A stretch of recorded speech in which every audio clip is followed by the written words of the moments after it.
Hi, Mom. So I got my ticket home from Europe. I get back on June 6th, but it's a really late flight because that was the cheapest, so it gets in at midnight. But don't worry, I'll get a shuttle from the airport so you don't have to pick me up. Like, really seriously, you don't have to. Okay, so love you. See you soon. Bye. Dear Katie, so much has changed, even just since you've been away. We moved into this house. I'm in a new school, and my big sister being gone for a year doesn't make it any easier. It doesn't feel real, but I'm not gonna let it faze me. I used to tell you everything, and if I can't do it in person, because you're off gallivanting around who knows where, I'll tell it to this journal, just like I was talking to you. Oh my God, you are so lucky you finished high school before we moved into this house. So, it's the first day of school, and there I am, introducing myself to the class, and I say that I just moved into the house on Arbor Hill. All of a sudden, every kid in the room turns and just stares like I suddenly transformed into a mutant. I just stood there, wishing pretty hard for a rewind button. Because now maybe nobody knows my name, but they all know who I am. The Psycho House girl. Great. You know that feeling where the first moment you see someone, it's like they have a big gold star around them, and you have to get to know them? Well, there's this girl. I think she's a senior. She's usually dressed kind of punk, but sometimes I see her in this, like, army uniform, and she's always drawing in this notebook, looking so intense. I had no idea how I would ever, have an excuse to talk to her.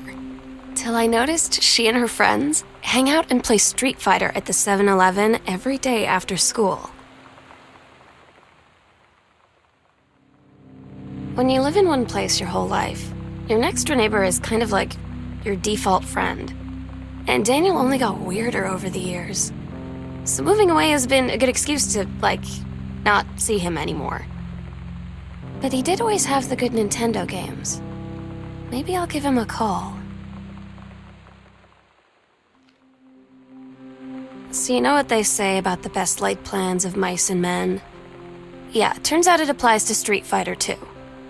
At least I worked up the courage to walk into the 7-Eleven and ask for a turn, but all that practice at home did not exactly translate in the wild. So after I was finished getting my butt kicked, I followed them outside while they smoked. And that was when she asked me if I was that Psycho House girl. But then she said she's always really wanted to see the Psycho House. Her name is Lonnie.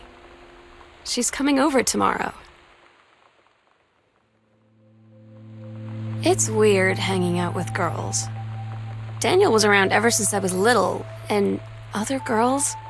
I don't know. But being around Lonnie is instantly just right. I gave her the grand Psycho House tour, and took my revenge on Super Nintendo. And it was I don't know, I finally found someone I feel normal around. I drove her home and she gave me this tape and said, "You have got to listen to this." I haven't stopped playing it since. Lonnie brought her hair dye over today. She said, "I need to fix these roots. Think you could help?" Dyeing hair is weirdly intimate. I don't know if I've touched someone else's scalp before. That's pretty intimate, right? It felt intimate. We looked in the mirror together after, and I expected her to say something about how it looked crappy or good or whatever. But that's when she said, "You're so beautiful." And she was looking at me. Right in that moment, I wanted to say something, but I waited, and the moment was gone. Sometimes you just have to lie to Mom and Dad. Like when Lonnie asked me to see a band with her and stay over at her friend's place in the city after. That's a lie to Mom and Dad's situation. But it was so worth it. The girls on stage were just so loud and real and awesome. and everybody was moving together like one huge tide of sound. Between two songs, Lonnie leaned over and said, "How do you like your first show?" I was so happy. I felt tears starting in my eyes. And then she up and hugged me. I think she could tell.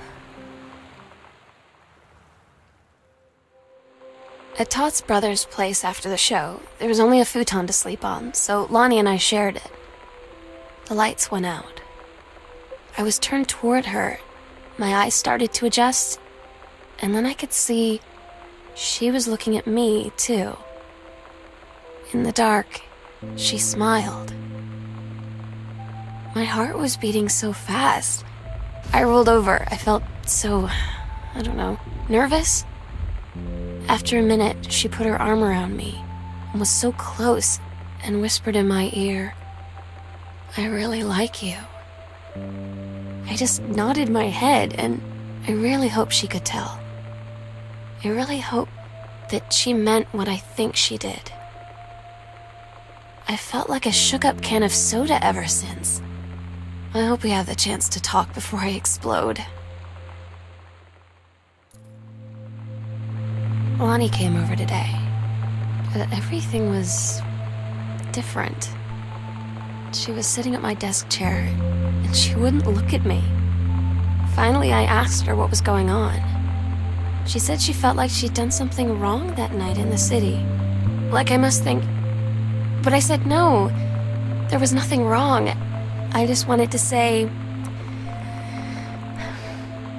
But I couldn't find the words. I felt like I was gonna cry, but I wasn't sad.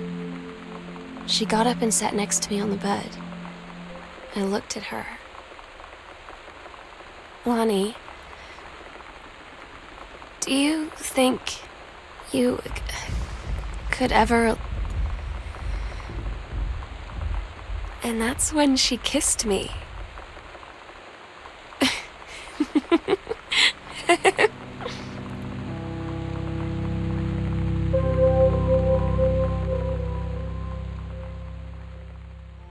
It's different now. I mean, we still hang out all the time like before. But now when no one else is around, well, so you could say we're dating. But it's secret. Secret dating? I don't know. I mean, I guess that's the real difference. Now when we get off the phone or go home for the night, or it's just quiet and we're alone, we say I love you. I'm so stupid sometimes. I was telling Lonnie that I got into my college summer program thing, and I was all making plans like, you should come visit me, stay in my dorm room. But she said, "Sam, I ship out on June 6th. I was like, ship out? To where? She said, to basic training. What did you think I was doing all that ROTC stuff for? I guess she's been planning to join the army right after high school since she was like 12. And I guess she's really going to do it. So I was like, after graduation, I'm just never going to see you again? She said, let's just have fun while we can. Todd's band lost their singer. Todd said he sucked. Lonnie said he got sick of Todd's shit, and he was complaining about needing a new singer. So Lonnie was like, I can sing. And they were all kind of like, you can? And she was like, probably. But she's been rehearsing with them for like a week now. And I finally got to see them play in Todd's basement today. And she's actually really amazing. I feel so proud when she's on stage. It's incredible being in awe of someone you love.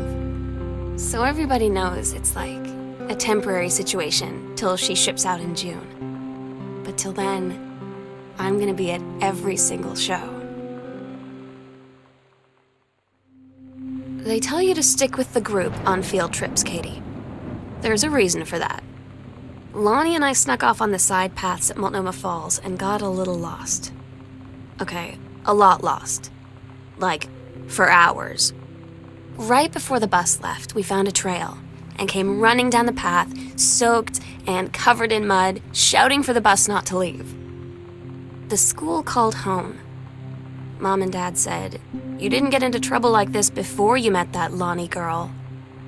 But I don't think they know about us. The kids at school, though, I'm really afraid that's a whole other story. Stick with the group, Katie. Stick with the group. Katie, you know how Mom and Dad are. Not exactly super open-minded about things. It feels like every minute I don't spend with Lonnie, I spend worrying about them finding out about us. And what would happen if they did? You know Dad's joke about the nunnery that he'd tell whenever he brought boys around the old house? I wonder where he'd want to send me. I don't get Lonnie sometimes. Like, her band, and our zine, and her hair, and everything are all anti-authority. But I watch her in JROTC, and she's doing drills in perfect formation, following orders, no question. And there's all this stuff in the news about don't ask, don't tell. Like, she's going to join the army and then have to lie about who she is. She said they don't need to know what they don't need to know. Like it was no big deal. This from the girl who trashed her locker to, like, defend my honor. I've learned when to stop arguing, though. I don't think Lonnie even gets Lonnie sometimes. I had an interesting talk with Mom and Dad tonight. One you were never gonna need to have. I mean, you've known, right? I've known. I've known since, like, She-Ra. Mom and Dad didn't, I guess. But they saw the zine and the stuff on the locker, and they were like, is there something we should know about you and Lonnie? And so here's the thing. I was prepared for them to be mad, or disappointed, or start crying, or something. But they were just in denial. You're too young to know what you want. You and Lonnie are just good friends. You just haven't met the right boy. It's a phase. That's what I didn't see coming. That they wouldn't even respect me enough to believe me. Well, joke's on them, 'cause they're in for one very long phase. I asked Lonnie what she had to do to get ready to ship out for basic training. She said, not a lot, really. You're not allowed to bring anything with you. You have no possessions, no contact with the outside world while you're in basic. You just train hard every day, and then you deploy from there. So, they'll just send her away.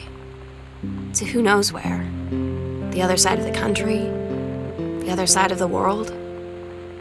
My mind, like, can't process it. She's really going to be gone. Just gone. Daniel finally came over to get his game. I'd been dreading it. But he brought this story with him that I wrote when we were little. I started reading it, and then there I was, crying at the kitchen table. He asked what was wrong, and I was thinking about how we used to be friends, how much I'd taken for granted. But instead, I told him about school, and Dad, and Lonnie, and then how sorry I was that I wasn't his friend anymore. He gave me a hug and said it was going to be okay. For some reason, I almost believed him.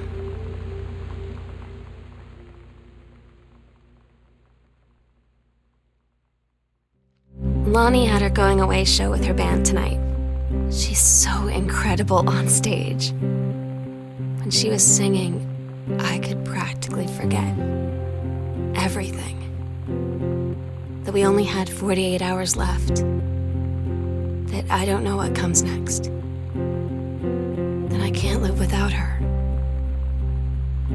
Then she dedicated the last song to me. And I couldn't take it. I was out on the curb in the alley, sobbing till my ribs hurt. I would follow her anywhere, Katie. But I can't. Where she's going. After a long time, she found me. She said she was sorry. She said, I wish things could be different. I just wanted to make you happy. I said, I don't think you can anymore. We agreed our last night together would be our happiest ever, and we'd forget tomorrow was going to come at all. It worked for a while. We had a good time seeing Oscar off, then ran up to the attic to look through our photos, to find one for Lonnie to take with her. And looking at them, I realized they were all in the past, and there wouldn't be any more. And I didn't know what I was going to do. And I cried, and she held me. She said she knew it was hard, but life would move on. I said I didn't want my life to keep moving without her. That's when she cried too. I was so exhausted. I must have fallen asleep like that, in her arms. In the morning, I woke up, and I was finally alone.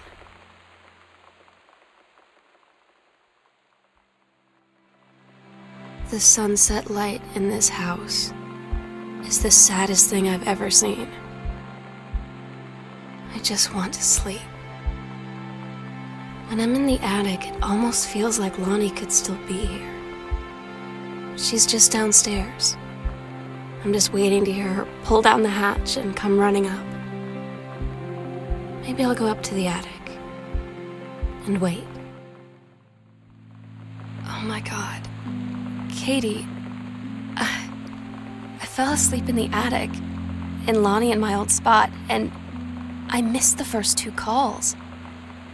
I just barely caught the third one before the machine got it.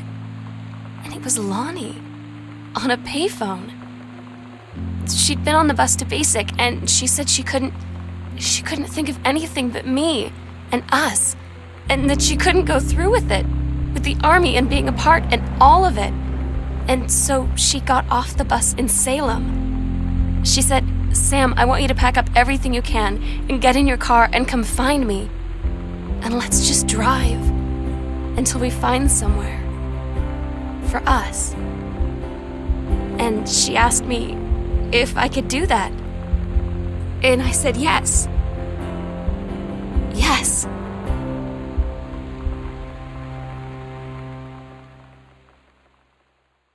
Katie, I'm so sorry that I can't be there to see you in person, that I can't tell you all this myself. But I hope as you read this journal and you think back, that you'll understand why I had to do what I did, and that you won't be sad, and you won't hate me, and you'll just know that I am where I need to be. I love you so much, Katie. I'll see you again someday. Love.